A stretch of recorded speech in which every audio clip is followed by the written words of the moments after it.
How many businesses do you own? Today on the Landlord Coach Daily Show.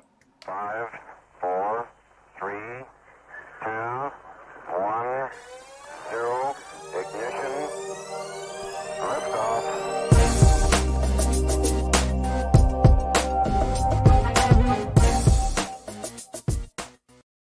Hey everybody, welcome to the Landlord Coach Daily Show. My name is Mark Dolfini. I am the host. And Landlord Coach, it is good to see you today. Thank you for joining me. So today we're going to be talking about how many businesses do you own? And I know for those of you who are in the real estate space, this is such a, I don't even know. It's such a bizarre question to ask because you get so many different bizarre answers. And again, this is not judgment. It's more confession. This is to help cleanse my soul, so I make sure that I'm not doing things just for the sake of being busy anymore. But so how many businesses do you own? But I went on a discussion board the other day, and it was actually in a room, and this question was asked about how many businesses do you own? And the answers, I got to tell you, it didn't shock me as much as it depressed me, because there were so many people that were in there, and it was like they were touting the number of businesses that they owned like a badge of honor, which if it's true business ownership, I would applaud them. I think that that's fantastic. I don't think that was the context in terms of how people were answering the question, though. Maybe I was wrong. Maybe this is me imputing my belief system onto their reality, but I don't think so. Because it was in the context of, hey, I own, and this is what the person was saying, hey, I own 5 businesses and more to come, as if they couldn't wait to check the box on the number of businesses that they have. And I'm sitting there thinking about it like, again, when I'm often asked as landlord coach, I will say, hey, that's great that you're in the rental business. What are you hoping to accomplish?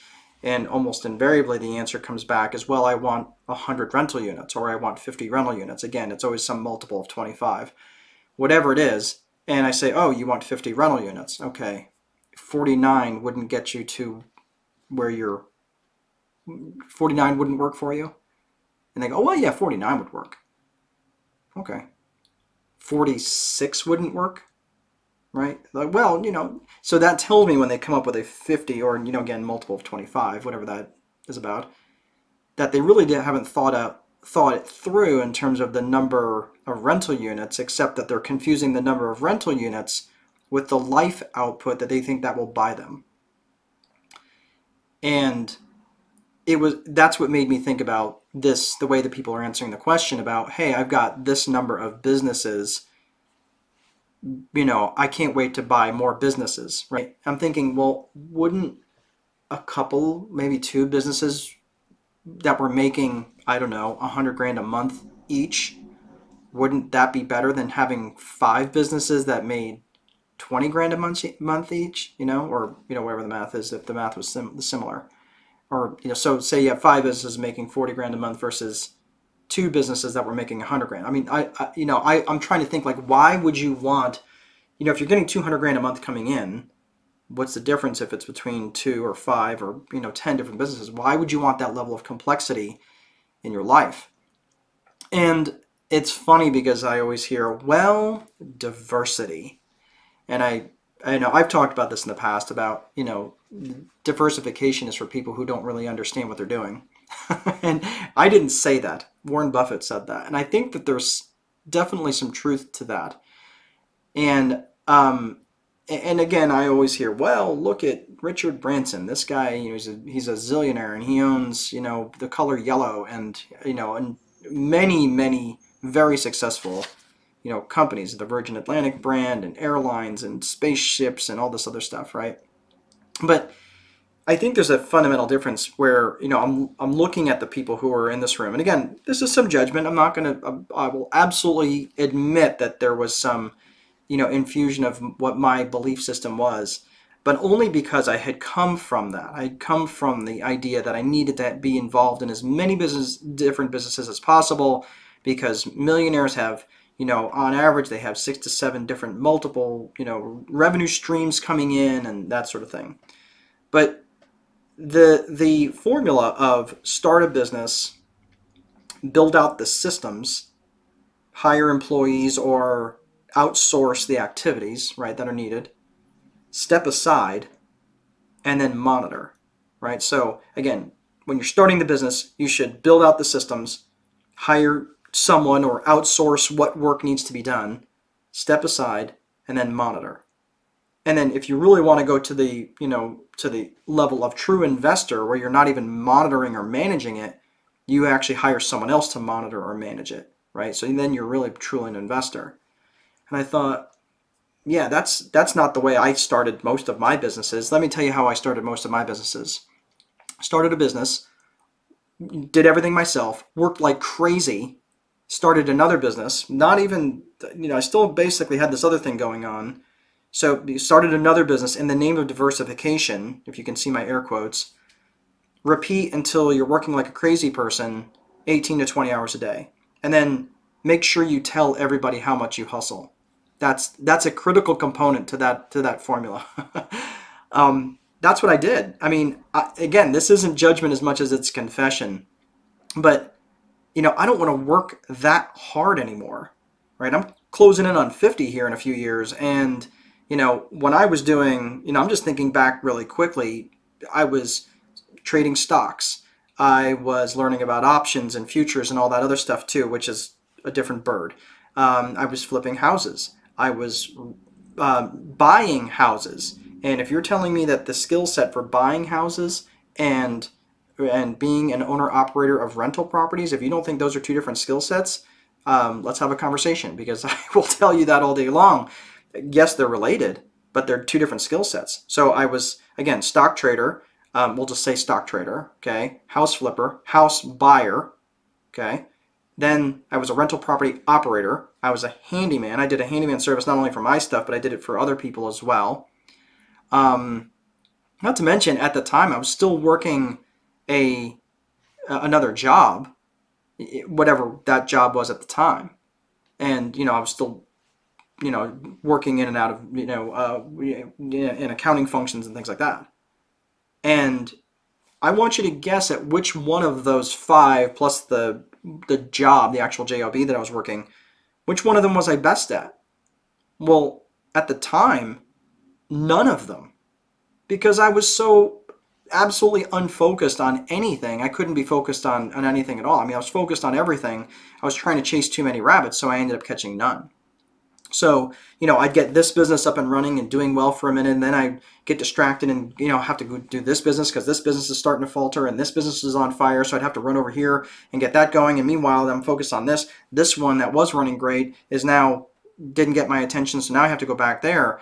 So here's what I would suggest. And this is what has changed my life. Now, I'm not saying I have this perfect, because I do still have multiple businesses. But here's what's changed for me.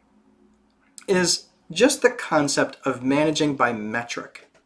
The whole idea of managing by outputs. Like, if you don't get the results that you want, you really only have to look at the inputs. It's really simple. If you don't get the results you want, take ownership of it and look at the inputs. Maybe I have to tweak certain things. Maybe I've got the wrong people in the wrong positions. Maybe I have to do some other stuff, right? But whatever that is, now I'm managing by metric. I'm not managing by my activity. I'm not creating and just doing another job over and over and over until I die, and then someone else gets to pick up the pieces and go, hey, I'm going to start a business. So when I thought about that question about how many businesses do you own, again, and I often get the question of how much real estate have I been buying lately. Well, I haven't really been buying much because, quite frankly, I don't want to be in the acquisition business right now. It's not really what I'm interested in. Now, if deals come to me and it falls in my lap and if it makes sense, yeah, then I'll do it. But I'm not out physically operating a property acquisition company. Why is that? Now, yes, the two are very much related between property acquisitions and operating a rental real estate business. Because again, for those of you who know me, your acquisition strategy has to match up with your disposition strategy. Whatever you're going to do with the property has to match up with how you acquire it. So if you acquire it and you say, well, I'm going to buy it and then I'll figure it out along the way, that's just asking for trouble. again, ask me how I know. I've done that many times throughout the years. And in fact, I still have to stop myself and go, wait a minute, hold on. What's my out strategy for this property? But the thing is, now, are they related? Yes. If I bought the property wrong, is it going to make it better just because I'm going to rent the property? No, I have to make sure that they match. So, but still, it's a different skill set. I have to make sure that I'm buying the property. That's a different checklist of buying a property right than it is saying operating a rental portfolio. Completely, it's just a different skill set. It's a different business, and that's exactly how I run that. So there's going to be people that are going to argue with me and say, no, that's all one business, whatever. Well, okay, maybe so. But why do large corporations then also have an acquisition division, right? If they've got an operations, if it's so similar, then why do they split it off into acquisitions? It's because it's a different skill set. So, you can argue with me if you want, but look at what if you want to be among the best, you have to do what among the best are doing. So, they're not spending time in operations and also acquisitions. I remember when I was at my busiest and I had 92 plus rental units, and there was so much.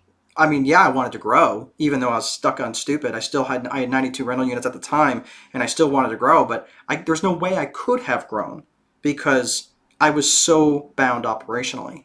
So I guess at the end of the day, what I'm really interested in is just making sure that you are taking the time to focus on one thing, get it up and running, get it running well, managed by metric, and then if you see an opportunity and you have time wealth on your calendar and you want to start something different, because maybe it's still in alignment with another skill set that you have, then absolutely go ahead and do that. But just make sure that you're not doing it at the expense of your vision, and certainly not at the expense of your time wealth.